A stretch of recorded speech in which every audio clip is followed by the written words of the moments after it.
Hi friends, welcome to my channel Prabhavi food and blog. Bhagavad गीतार प्रथम अध्यायर 10 श्लोकरू 26 श्लोक पर्यंत पूर्व भागरे मु आलोचना करी। आज 27 श्लोकरू 41 श्लोक पर्यंत आलोचना करिबा। राधे कृष्णा। ओम श्री परमात्मे नमः। 26 श्लोकरे अर्जुन समस्त बंधु और आत्मीय स्वजन कथा कही सारी। वर्तमान आम आसवा 27 श्लोक को। श्लोक 27। तान् समीक्ष्य स कौन्तेय सर्वान् बन्धूनवस्थितान् कृपया परायाभीष्ट विषिदन्निदं ब्रवीत्। 27 श्लोकर माने से उपस्थित समस्त बंधु को देखि कुंतीपुत्र अर्जुन अत्यंत करुणा परवश होई शोक करू करू कहिले। अर्जुन एठारे करुणा परवश होईगले, अर्थात का पुरुषतार आवेशरे अर्जुन निजर क्षत्रिय वीर स्वभाव भूली जाई अत्यंत मोहग्रस्त होईगले। यह ही तांकर करुणा परवशता। यही श्लोकरे कृपया परया शब्दटी अच्छी। यही कृपया परयार शब्दर माने कौन?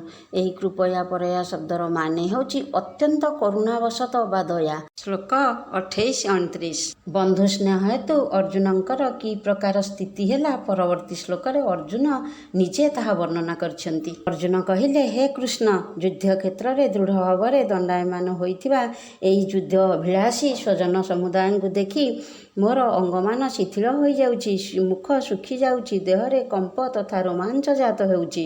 अर्जुनंकर एपरि स्थिति हेबार कारण अर्जुन जानी सारिथिले ए युद्धर परिणाम अत्यंत भयंकर हेब। जो माने मोर चक्षु सामने अछंती से माने मृत्यु मुखरे पड़िबे, ए कथा चिंता करी अर्जुन कृष्ण को कहउचंती। श्लोक 30। अर्जुन श्रीकृष्ण को कहउचंती। 30 श्लोकर माने हाथरू गांडीव धनु खसी पड़ुछि, चर्म भी भीषण जला हेउछि, मन मोर घूर्णित होला परि लागुछि, तेणु मु ठिया होई रहिबा पई समर्थ भी मोर होई पारु नाही। 30 श्लोकर माने विस्तृत भाव में टिके आलोचना करिबा। एठारे अर्जुन कहउचंती, हे कृष्ण, ए बंधु परिजन मानक देखि मोर समस्त अंग शिथिल होई जाउछि, हाथ एपरि शक्ति शून्य होई जाउछि जे सेथिरे मोर गांडीव धनु धरी बाण मारिबा तो दूरर कथा मु ताहाकु धरी ही पारु नाही। हाथरू खसी पड़ुछि धनु। युद्धर भविष्यत परिणाम मो आखि आगरे नाची उठुछि, मनर भीषण जल होउछि, मुंड घुराई देउछि, लागुछि कि मु एइने तळे पड़ी जिबि कि। श्लोक 31। निजर स्थिति वर्णना करि सारी वर्तमान अर्जुन निजर विचार अनुसार युद्धर परिणाम सिद्ध करुछंती। श्लोक 31 माने, हे केशव, मु लक्षण सबुको विपरीत ही देखुची। युद्धरे स्वजन समुदाय को मारिबारे कौनसी कल्याण भी देखिपारु नाही। अर्जुन एई श्लोकरे कहउचंती जे स्वजन समुदाय को मारिबारे मोर कौनसी कल्याण भी हेब नाही। कारण कौन? प्रथमत आत्मीय स्वजन मानंकु मारिले चित्तरे पश्चाताप जनित क्षोभ हेब।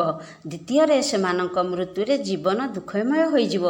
तृतीय सेमानंकु मारिले भीषण पाप मध्य हेब। एही दृष्टिरु से कहउचंती इहलोक बा परलोकरे भी मोर कौनसी मंगल हेब नाही। तेबे मु मोर बंधु बांधव स्वजन परिवारनकु मारिबी काहींकी। श्लोक 32। अर्जुन कहिले जे स्वजन मानंकु निधन कले कौनसी प्रकार हित साधन हेबार संभावना नाही। वर्तमान सेई कथा को पुनर्बार कहउचंती श्लोक 32 रे। श्लोक 32 माने, हे कृष्ण, मु विजय चाहू नाही कि राज्य तथा सुख मध्य चाहू नाही। हे गोविंद, आमर एपरि राज्य रे की प्रयोजन अथवा एपरि भोग मानंकरे ओ जीवन रे लाभ अछि। श्लोक 33। वर्तमान अर्जुन स्वजन बधरे मिलुथिबा राज्य भोग आदि न चाहिबार कारण देखाउछंती। श्लोक 33 माने, आमे जेउमानंक पाई राज्य भोग और सुखादि अभिलाष करुछु सेई माने धन और जीवनर आशा परित्याग करी युद्ध करिबा पई ठिया होइछंती। यही श्लोक 33 माने आउ टिके आमे विस्तृत भाव में आलोचना करिबा। अर्जुन एठारे कहउचंती मो निज पाई मु राज्य भोग बा सुखादिर आवश्यकता करू नाही, कारण मु जानिछि एथिरे स्थायी आनंद मिलियो नाही कि एहा नित्य मध्य नुहे। एबे मु देखुछि ए जो भाई बंधु स्वजन मानक पाई मध्य मु एई राज्य जय पाई इच्छा करथिली, किंतु एमानक तो मु मारी देबी। तेणु एठारे मोर प्रकृत खुशीटा कौन रहिबो? तेणु जदि सेमानकर मृत्यु हो जाए तेबे राज्य भोग सुख आदि केउ कामरे लागिबो? तेणु ए युद्ध करिबा कौनसी प्रकार उचित नुहे। ଶ୍ଳୋକ 34। ଅର୍ଜୁନ ଆତ୍ମୀୟ ସ୍ୱଜନମାନଙ୍କ କଥା ଏହି ଶ୍ଳୋକରେ ସଂକ୍ଷେପରେ କହୁଛନ୍ତି। ଶ୍ଳୋକ 34ର ମାନେ ଗୁରୁମାନେ, ପିତୃମାନେ, ପୁତ୍ରମାନେ ଏବଂ ସେହିପରି ପିତାମହମାନେ, ମାମୁଁମାନେ, ଶ୍ୱଶୁରମାନେ, ନାତିମାନେ, ଶାଳକମାନେ ତଥା ଅନ୍ୟ ସମ୍ବନ୍ଧୀୟମାନେ ମଧ୍ୟ ଅଛନ୍ତି ଏହି ଯୁଦ୍ଧରେ। ଶ୍ଳୋକ 35। ସେନା ମଧ୍ୟରେ ଉପସ୍ଥିତ ଶୂରବୀରଙ୍କ ସହିତ ନିଜର ସମ୍ବନ୍ଧ ବର୍ଣ୍ଣନା କରି ବର୍ତ୍ତମାନ ଅର୍ଜୁନ କୌଣସି ପ୍ରକାରେ ମଧ୍ୟ ସେମାନଙ୍କୁ ମାରିବାକୁ ଅନିଚ୍ଛା ପ୍ରକାଶ କରୁଛନ୍ତି। ଏହି ଶ୍ଳୋକ 35ରେ କୁହାଯାଇଛି। ଶ୍ଳୋକ 35ର ମାନେ ହେ ମଧୁସୂଦନ, ଏମାନେ ମୋତେ ମାରିଦେଲେ ବି ମୁଁ ଏମାନଙ୍କୁ ମାରିବାକୁ ଚାହୁଁନାହିଁ।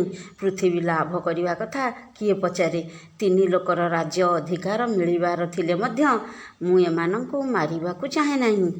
ଏଠାରେ ଅର୍ଜୁନ କହୁଛନ୍ତି କି ପୃଥିବୀ ଲାଭ କଥା କିଏ ପଚାରେ? ଅର୍ଥାତ୍ ଅର୍ଜୁନ କହିଲେ ମୋତେ ଯଦି ପୃଥିବୀର ସମସ୍ତ ଅଧିକାର ଦିଆଯିବ ତେବେ ମଧ୍ୟ ମୁଁ ମୋର ଏହି ଆତ୍ମୀୟ ସ୍ୱଜନଙ୍କୁ ମାରିବାକୁ ଇଚ୍ଛା କରୁନାହିଁ। ଶ୍ଳୋକ 36।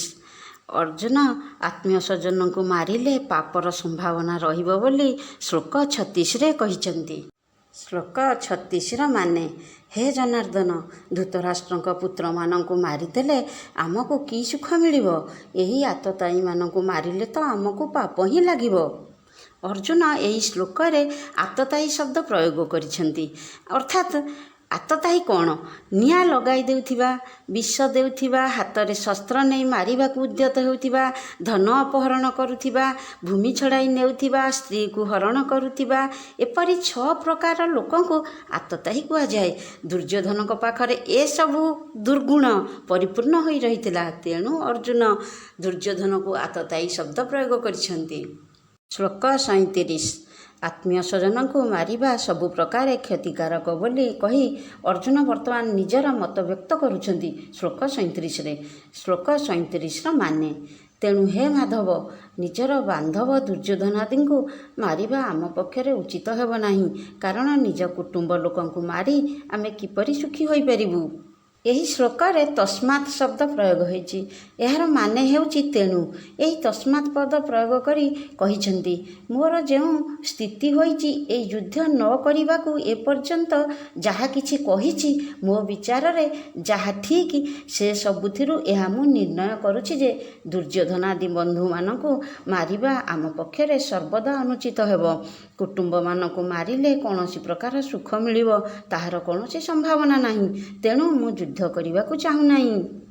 ଶ୍ଳୋକ 38-39। ଏହି 38-39 ଶ୍ଳୋକର ମାନେ ଯଦ୍ୟପି ଲୋଭବଶତଃ ଭ୍ରଷ୍ଟଚିତ ହୋଇଯାଇଥିବା ଏହି ଲୋକେ କୁଳକ୍ଷୟ ଜନିତ ଦୋଷ ଓ ମିତ୍ରଦୋହ ଜନିତ ଦୋଷ ଜାଣିପାରୁନାହାନ୍ତି, ତଥାପି ହେ ଜନାର୍ଦ୍ଦନ, କୁଳନାଶରୁ ଉତ୍ପନ୍ନ ଦୋଷକୁ ଜାଣିପାରୁଥିବା ଆମ୍ଭେମାନେ ଏହି ପାପରୁ ଦୂରେଇ ଯିବାକୁ ବିଚାର ନ କରିବୁ କାହିଁକି? ଅର୍ଜୁନ ଏପରି କହିବାର କାରଣ କ'ଣ? ଦୁର୍ଯ୍ୟୋଧନଙ୍କର ଏପରି କାର୍ଯ୍ୟ ଅତ୍ୟନ୍ତ ଅନୁଚିତ, କିନ୍ତୁ ସେମାନଙ୍କ ପକ୍ଷରେ ଏ କିଛି ବଡ଼ କଥା ନୁହେଁ। କାରଣ ଲୋଭ ସେମାନଙ୍କୁ ଗ୍ରାସ କରିଛି, ନଷ୍ଟଭ୍ରଷ୍ଟ ମଧ୍ୟ କରିଦେଇଛି ସେମାନଙ୍କୁ। ଲୋଭର ଫଳ ହୋଇଛି ଯୁଦ୍ଧ। ଏହି ଯୁଦ୍ଧରେ କି ପରିଣାମ ହେବ ତାହା ସେମାନେ ଦେଖିପାରୁନାହାନ୍ତି। ତେଣୁ ଏ ଘୋର ପାପରୁ ନିବୃତ୍ତ ହୋଇଯିବା ଆବଶ୍ୟକ।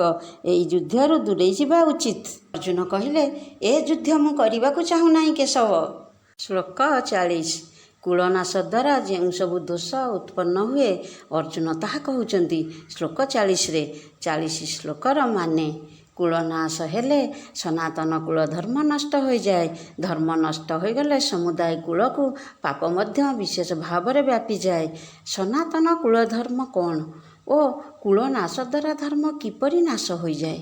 ନିଜ ନିଜର କୁଳ ପରମ୍ପରାରେ ଚଳି ଆସିଥିବା ଯେଉଁ ସବୁ ଶୁଭ ଓ ଶ୍ରେଷ୍ଠ ମର୍ଯ୍ୟାଦା ଥାଏ, ଯାହାଦ୍ୱାରା ଆମର ସଦାଚାର ସୁରକ୍ଷିତ ହୁଏ, କୁଳର ସ୍ତ୍ରୀ ପୁରୁଷମାନଙ୍କ ମଧ୍ୟରେ ଅଧର୍ମ ପ୍ରବେଶ କରିପାରେ ନାହିଁ, ସେହି ସବୁ କୁଳ ମର୍ଯ୍ୟାଦାକୁ ସନାତନ କୁଳ ଧର୍ମ କହନ୍ତି। ଧର୍ମ ନାଶ ହୋଇଯିବା ପରେ ସମୁଦାୟ କୁଳରେ ପାପ ବ୍ୟାପିଯାଏ କ'ଣ? ଅଧର୍ମରେ ଦୂରେଇ ରହିବା ଓ ଧର୍ମକୁ ସୁରକ୍ଷିତ ରଖିବାର ସମର୍ଥ କରିବା ପାଇଁ 5ଟି କାରଣ ରହିଛି। ଏହି 5ଟି କାରଣ ହେଉଛି 1ରେ ଈଶ୍ୱର ଭୟ, 2ରେ ଶାସ୍ତ୍ରର ଅନୁଶାସନ, 3ରେ ହେଲା କୁଳ ମର୍ଯ୍ୟାଦା ନଷ୍ଟ ହେବାର ଭୟ, 4ରେ ହେଲା ଆମ ରାଜ୍ୟର ନିୟମ, 5ରେ ହେଲା ଶାରୀରିକ ଓ ଆର୍ଥିକ ଅନିଷ୍ଟ ଆଶଙ୍କା। ଏସବୁ ମଧ୍ୟରୁ ଈଶ୍ୱର ଓ ଶାସ୍ତ୍ର ସର୍ବଦା ସତ୍ୟ, କିନ୍ତୁ ଏ ଦୁଇଟି ଆମର ନିଜର ଶ୍ରଦ୍ଧା ଉପରେ ନିର୍ଭର କରେ। ଦେଖନ୍ତୁ, ଈଶ୍ୱର ଶାସ୍ତ୍ର ଏ ଦୁଇ ଜଣଙ୍କୁ ଯଦି ଆମେ ନିଜର ଶ୍ରଦ୍ଧା ନ ଆସିବ, ତାହେଲେ ଆମେ କେବେ ତାକୁ ପାଠନ କରିପାରିବା ନାହିଁ କି ଈଶ୍ୱରଙ୍କୁ ଭକ୍ତି କରିପାରିବା ନାହିଁ।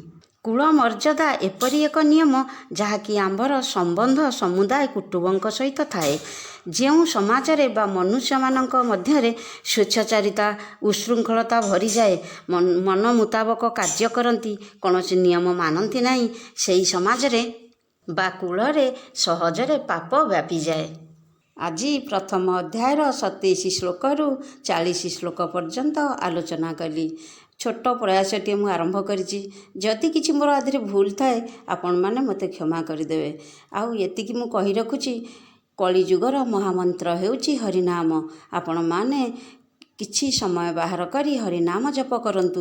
ବେଶୀ ସମୟ ନାହିଁ, ଆପଣ ଚାହିଁଲେ 5 ମିନିଟ୍ ମଧ୍ୟ ହରିନାମ ଜପ କରିପାରିବେ। ତେଣୁ ତା ଦେହରେ ଆଗ୍ରହ ରଖିବା ଉଚିତ।